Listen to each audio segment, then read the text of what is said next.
Welcome to Business as a Magical Practice, where your business is the vehicle for your self-integration and soul evolution. My name is Sam Garcia, and I'm the founder of Dirty Alchemy Digital Marketing. And I'll be guiding you through how you can use your business as a spiritual practice and what magical businesses are doing to hit their goals and change the world. Together, we'll be relating the mystical to the world of business so that our work can unite spirit and matter, shadow and light, conscious and unconscious. Let's dive in.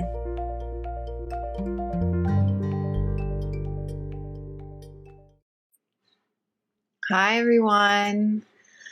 Woo! We have a special episode today where we're going behind the scenes of my very first launch. Okay.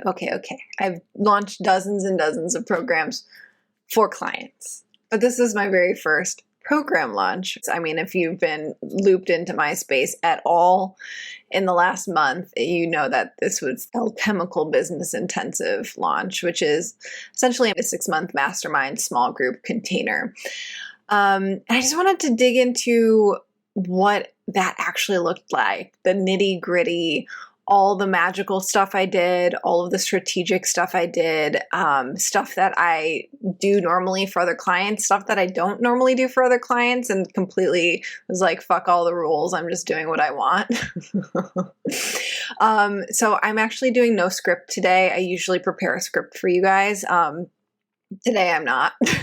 Today I just have bullet points, like a kind of like a messy array of all the different things I want to remember to talk about.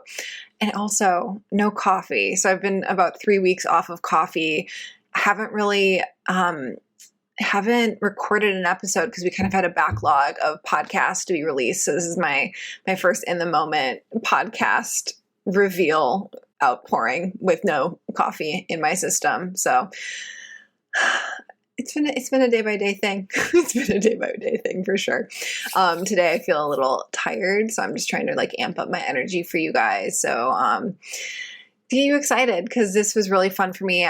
There's a lot of fun things for me to share. So let's just dive right in. So going straight for the numbers, my goals, I mean, I've been planning this since last August. So for the last 6 months, I know I'm launching a mastermind. I know I'm putting together a mastermind. This is going to be the most amazing thing ever. I'm so excited about it. So since August, I've been audience building. I've been putting my attention towards doing a more public thing, which is this launch. And, it came to pass. The process was people would go to the sales page, they would apply. There was about a 10-question application, and they would book a call with me. And my goal was 20 applications sent in and 10 people joining. I didn't quite get that. So was this a failed launch? So we had 97 people start the application. I used Typeform for the application so you can actually see at which question different people drop off. But then only 23 people finished the application. And I mean, that was over my goal. My goal was 20 people applying, and I got 23 people applying. But then I only got 8 participants, 8 enrollments. Oh my gosh, I failed. No, I'm kidding. Halfway through the launch, I realized that I couldn't serve 10 people as high touch as I wanted to in this container. So my goal was actually 6 to 8 people by the end of the launch, just because I ended up booking additional high ticket clients that on a one-on-one basis. So I just wanted to make sure that I could show up fully to all of the people. And it's really important to me that my clients get results and that my clients feel cared for and supported. And then I was thinking about 10 one-on-one calls in a month, and I was like, oh, fuck, that sounds really overwhelming. So 6 to 8 was my goal, ended up with 8. And then so total top line revenue for the launch is $44,000 or over $44,000 and change. So for a very first program launch with an audience I've pretty much only been building for 6 months, I'm delighted. I'm so excited. You hear about these big 6-figure launches, and you hear, or 7-figure launches even, and anything less than that can seem like small potatoes. But I really remember that some people are excited about a $5,000 launch or a $10,000 launch. So I'm saying a $44,000 launch is just stellar. So, woo. Some other notes is, like, as I said, I've run dozens and dozens of launches for clients. Sometimes I will run 3 launches at a time. Often I'll be launching 3 different programs for clients at one time. But it was so much more real when it was actually my launch. It was just insanely different because I was the person processing and running all sorts of emotions through my body, really facing some visibility edges, really facing some worthiness edges. So, man, it was just such an amazing, amazing fuel for my magical practice. I mean, hello, this podcast is called Business as a Magical Practice. This was like such a real thing for that. So let's start out with looking at what strategic stuff I did, and then we can go into the magical stuff right after that. But I wanted to go through the magic, the strategy, what I wouldn't do again, what I want to do next time when we relaunch, all of that. So the strategy, first of all, I like to make it very easy for myself to win. I have had in the past just depression spirals, and it's been quite a few years since that, but there is that lingering fear that if I push myself too far, or if I get myself push over a certain emotional edge, there's fear around falling into depression again. So I intentionally make it really easy for myself to win, and very conscious about celebrating things. So the easy goals for this launch were actually like, if I get more than 3 people, it's a win. If I get more than 3 people in the program, I consider it worth doing. I know that size container will still be useful to the people who join. So first of all is I set a fairly low minimum and different target goals. The next goal after that was 6 people in is like utter success.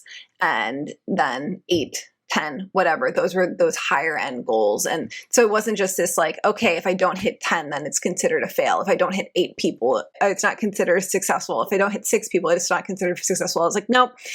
Anything above 3, I'm considering a success. I mean, any launch whatsoever, I'm considering a success because it's this experience and so much learning opportunity. But yeah, we ended up getting to 8. So that was a part of my strategy, is creating these easy goals. And just from knowing my own body, knowing my own self, it was really important to me. Other thing was timing. So I've been planning this for 6 months in a very loose sense. I just knew the second half of last year, it became so clear to me that I needed to release a mastermind, but I'd never really done audience building for my own business. I work one-on-one with clients. My agency does work for other businesses. So it has been all based on referral or me direct pitching businesses that I really wanted to work with.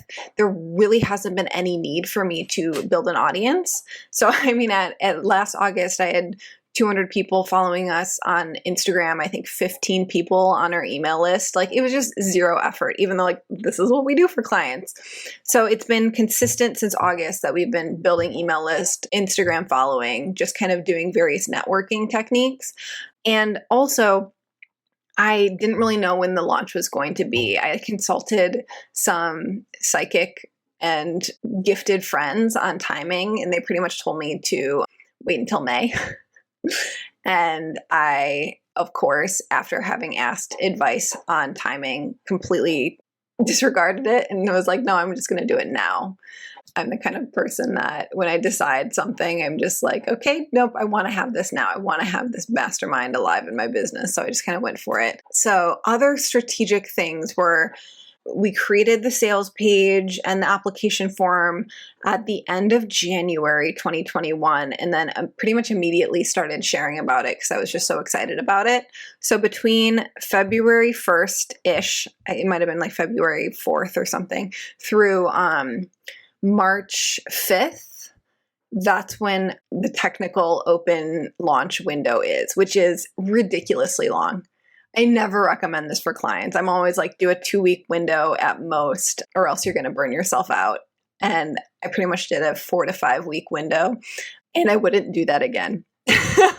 I mean, I would do it again because it all worked out for the best. It gave so much spaciousness for me to develop the message around the launch and go at it on so many different angles. But 4 to 5 weeks was a marathon for an open cart period for sure. Also, some other things with timing. I'm going to share at the end, like how many people joined day by day or week by week, because it's very, very telling, but we'll get to that in a moment. Different strategies around the launch were I wanted to do Instagram stories every single day with just really juicy lessons. I did that for about a week and then I pivoted course because the people I was attracting to apply from that platform weren't the right fit for the program. Like they were just complete newbies in business, and that's not what the Alchemical Business Intensive is about. It's specifically around working with established businesses to help them scale and build a business foundation. So it's like people who like didn't have a business yet were applying. So I was like, okay, this is not attracting the right people. And it was really time intensive. Like an hour a day I was spending on Instagram stories, just creating these great lessons and like adding the captions and the stickers and all the things. I ended up switching to Instagram lives. I was doing about 2 a week Instagram lives, and that felt really good because they lived longer. Where the Instagram stories are gone after 24 hours, yes, you can highlight them, but who actually looks at brand highlights? So doing the Instagram lives, even though I'm a little uncomfortable with live video, I babble, I talk in circles, I say like. So this is why I script my podcast so that I can come off a lot cleaner than I actually talk like, as you're hearing me now, talk in circles. I love myself, but like you hear this. So like the Instagram lives felt a little uncomfortable for me. I'm sure it'll get better with practice. So less ideal, but I saw that more people were watching them and commenting it and helping with the algorithm. So I decided to switch from those daily Instagram stories to 1 to 2 times a week Instagram lives. Other parts is creating a webinar. So I created the webinar Creatrix, how to elevate from overworked to the successful lazy bitch everyone is talking about. And it was a presentation that I specifically made for Carolyn Elliott's Wealth membership. Every month they do a business and writing guest teacher, speaker, whatever. And I was invited for February to do that. So I was like, oh my God, this is perfect timing with my launch. I'll create this amazing presentation on building the foundations of your business as externalized energy and viewing your business as a separate entity than you, and put a lot of time into it. And then I just turned it around into my own webinar on my own platform. So I ended up doing 3 of those. I had only planned on doing 1, and then I added 2 more the following 2 weeks of the launch. I wish I would have planned that from the beginning because it felt like a little clusterfucky. Right after doing a webinar, going and being like, oh, I'm just going to add 2 more. And then like, okay, setting up the opt-in page and changing out the welcome emails and all of the things and a lot of last minute, just on top of everything else that was going on during the month. I wish I would have just planned on doing 3 webinars going into the launch versus only planning on doing 1. Side note there. Other things that I did is, again, Carolyn Elliott is a client of our agency. I'm in her wealth community, and there's like a marketplace aspect of it. So I was able to actually promote within that program in the wealth marketplace, do the training, talk to people, and that brought in a lot of great applicants to the intensive just from having that networking. So how that would apply to you is just make sure you're in communities and you are networking in places not just of people sharing free content, but people who actually want to buy from each other, where it is this marketplace, this community where they're exchanging wealth. So other things, more Carolyn Elliott things. It was an asset. So she invited me to do all of the tech handholding sessions within her online program Thrill, which is for writing and business expansion. And so I did 5 straight weeks of being there, the tech person to people, and to doing these trainings specifically around online business, tech, and automations. So people just naturally, they saw me, they would friend me or follow me and see what was happening. So it felt like a good little feeder into my world by being a esteemed guest in someone else's program and a teacher in someone else's program. So huge win, because again, I don't have a massive audience by any means. We've been working on it for 6 months. So being able to access other people's audiences and communities was like super important. As a bonus for a certain number of people who joined before a certain date, I offered to do free 2-hour strategy sessions as incentive to join early instead of waiting until the very, very last minute. That was amazing. Like, there were 5 people who were just ready to jump in, take action, so they would get that bonus. And I probably wouldn't do it again. Just because of the high touch element. The last week of the launch, I ended up doing 3 2-hour strategy sessions with these participants when I really should have been like recouping my energy, like really nurturing myself. And it took time out of my week, which was already fairly packed.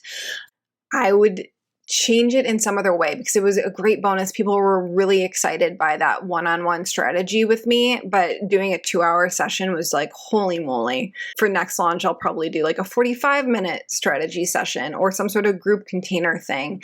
Definitely going to do a bonus again like that because it incentivized people to join earlier, but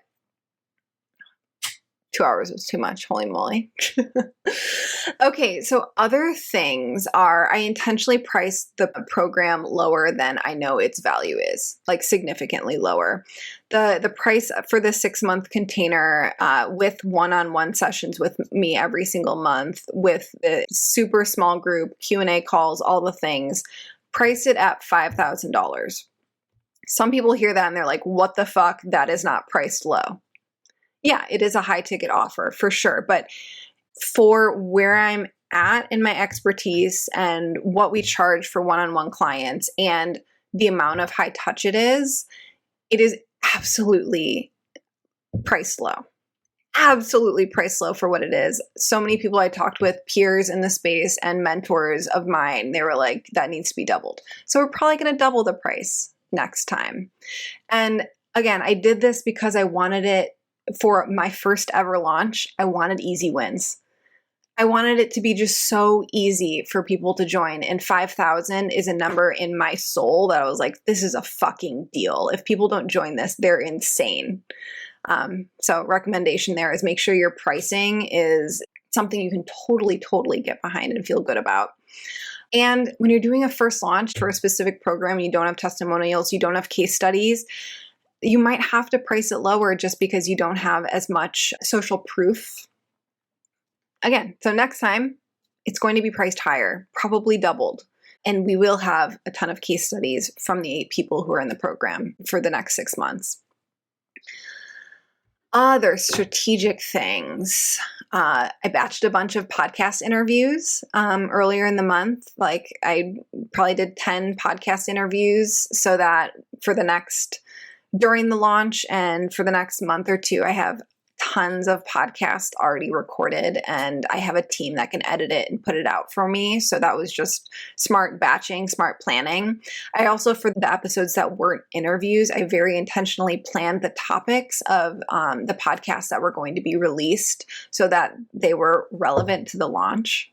I mean, makes sense, right? This is not rocket science. I also ran Facebook ads. So to fill up the webinar, I ran just conversion Facebook and Instagram ads, getting people signed up.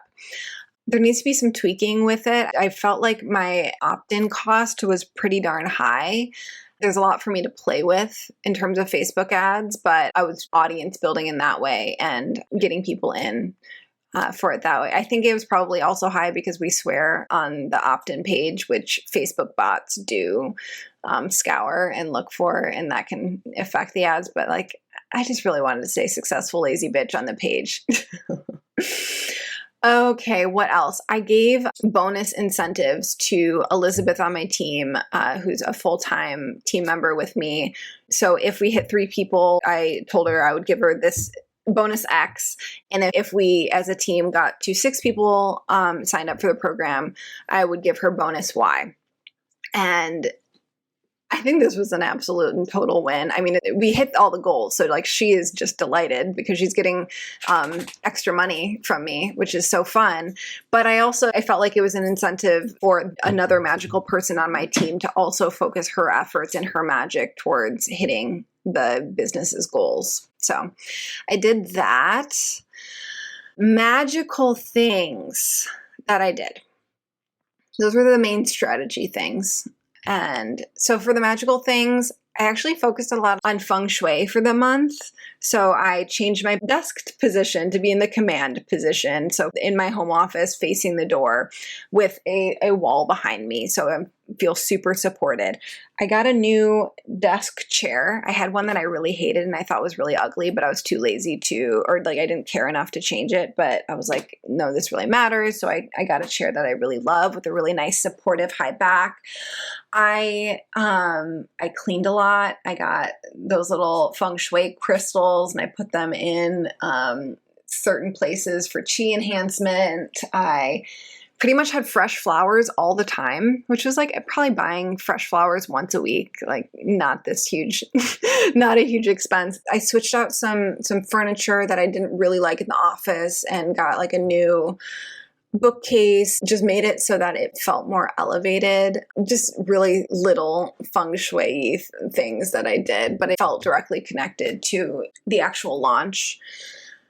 Other things I did magically was I did Carolyn Elliott's Deepest Fear inventory for pretty much every day for the first week of the launch around being able to support that many people at one time. We'll link to that in the show notes if you don't know it. You can find it just on her blog. You essentially are writing out, "Dear universe," or "Dear God," or "Dear whoever you're speaking to, I deeply hate and resent having blank or your desired end result."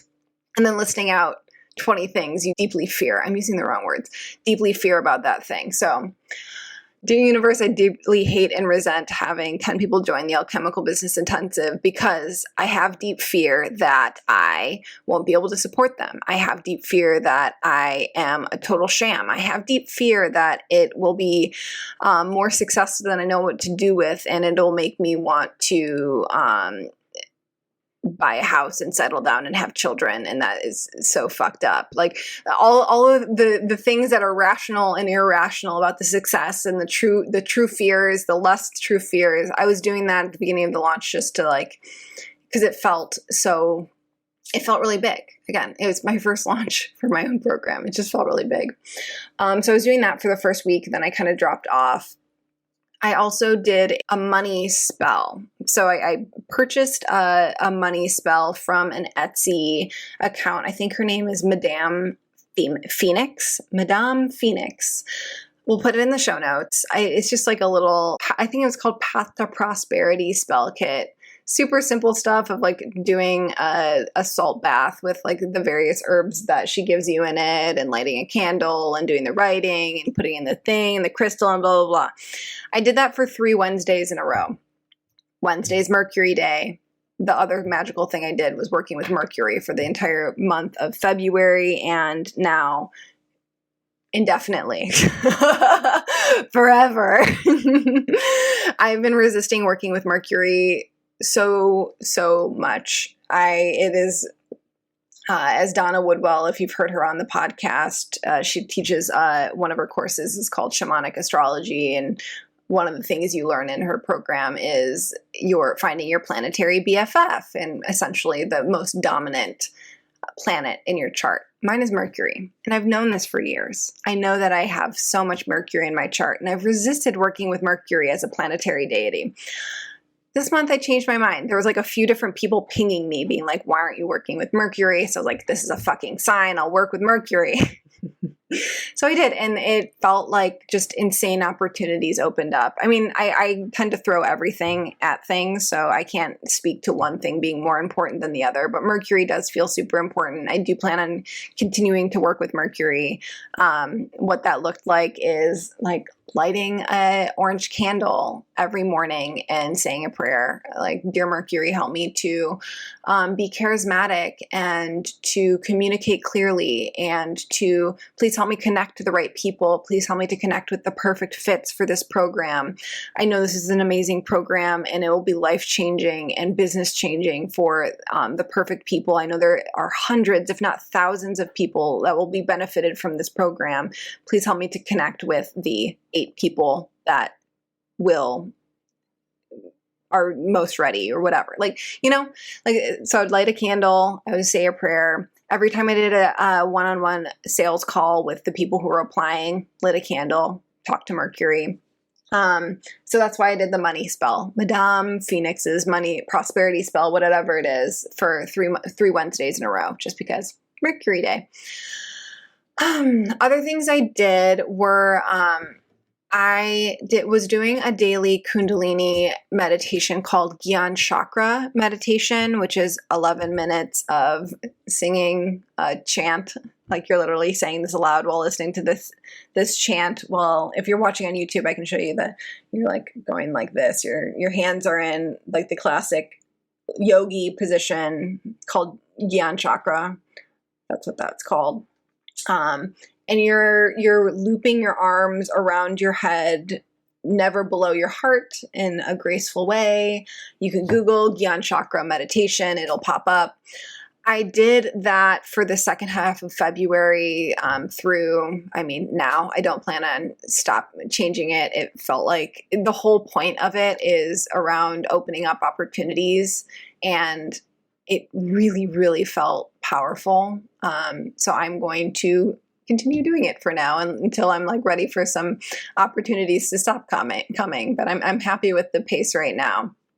And other things I already mentioned was connecting to how epic the program is. That was a huge magical practice to me. Every time there would be like an inkling of doubt come into my head around whether the launch would fail or not, I would just go back to, no, that's fucking ridiculous. This is an epic program. I know that I can transform people's lives through the program. They get so much access to me. They get SOPs. They get the systems. They get access to my team. Like all of these things. It's a fucking epic program.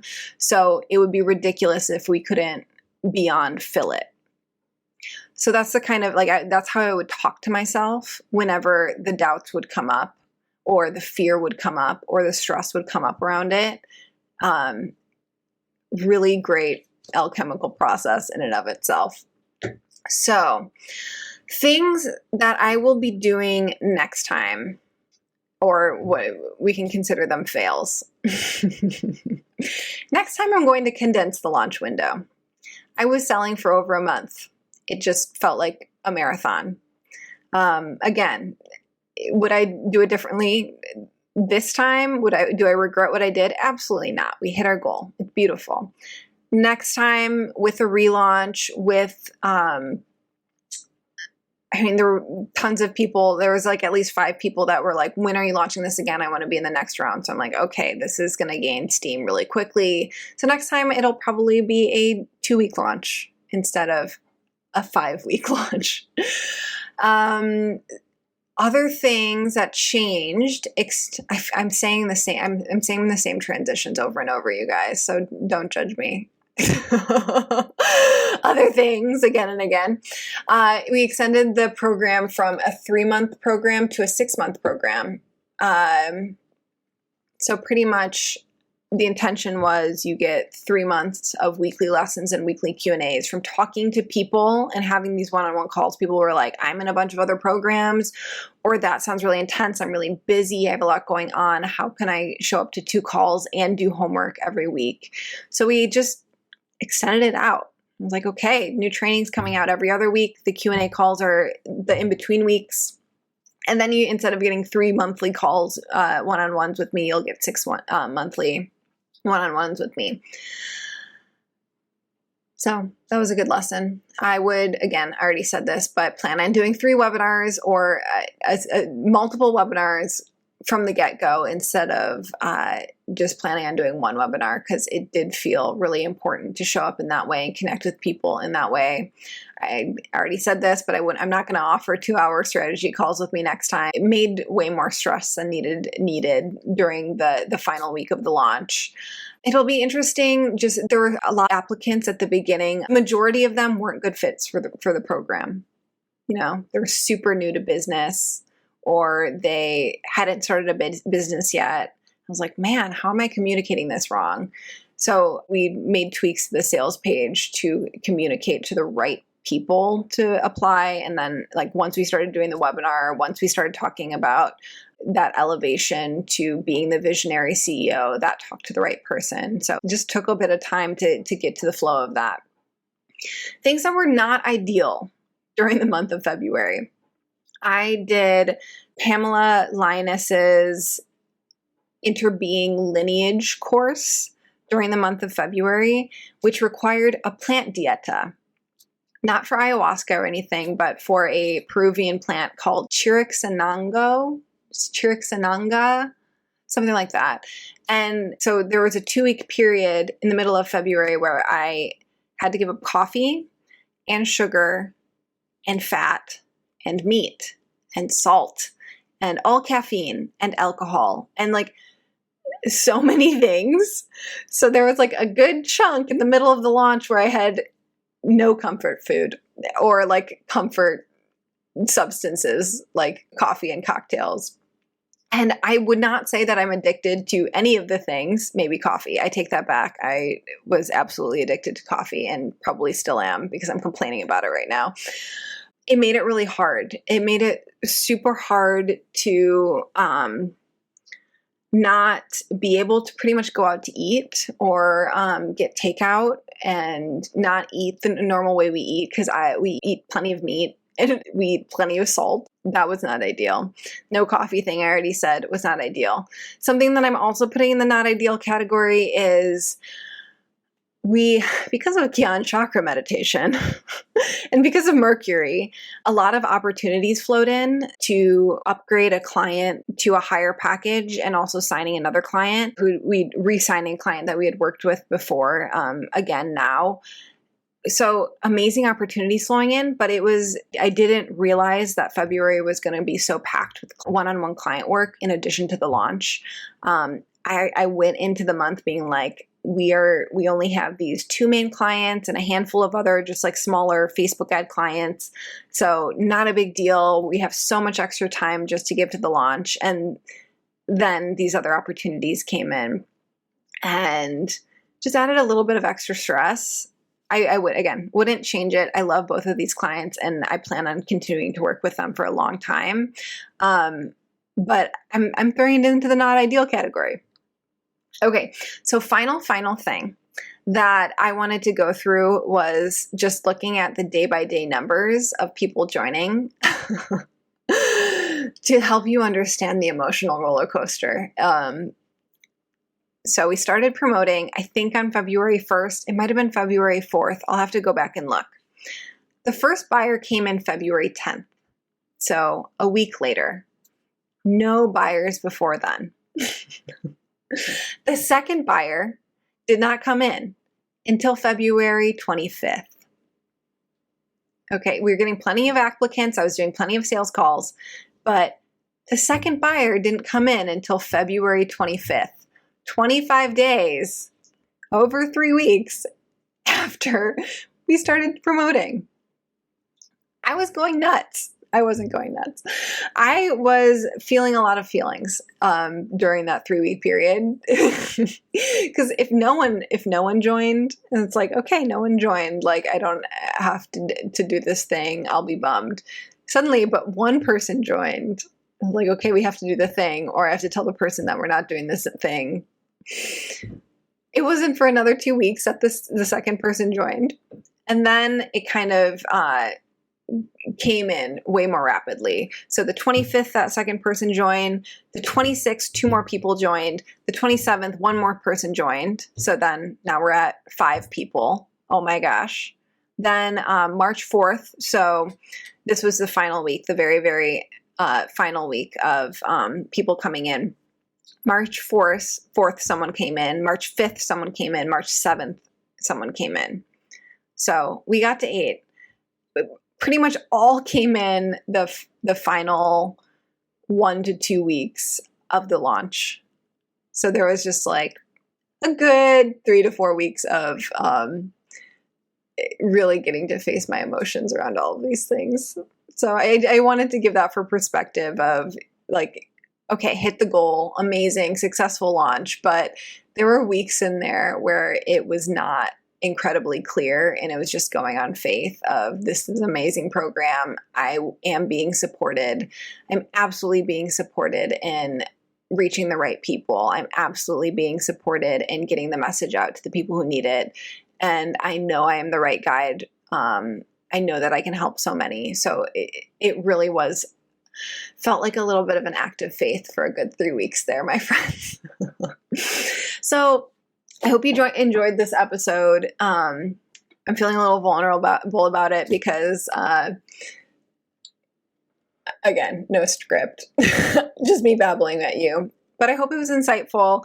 I hope you enjoyed it. Hope you enjoyed me without coffee, because it's probably going to last for a few more weeks at least. And yeah, I love you guys. If you are not subscribed, this is the first time here, we have a great backlog of episodes. Make sure you subscribe.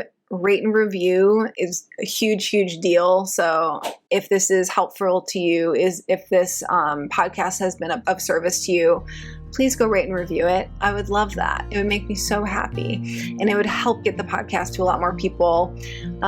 If you're watching on YouTube, make sure you subscribe to the uncut version that comes out every single week. And head on over to Instagram. It's at The Dirty Alchemy is the handle, and I would love to hear your own first launch experiences, or if you haven't launched before, how selling goes for you, and if anything resonated, what practices you're doing, what strategies you're into right now. That's the best place to find us and chat. So you all have a wonderful week. We'll be back next week with an interview. I think we're doing Jessica Lanyado. Boom. She will be on with us next week for an interview, unless I get the name wrong. And then it might be someone else, but it'll definitely be an interview. And you all have a wonderful, wonderful week.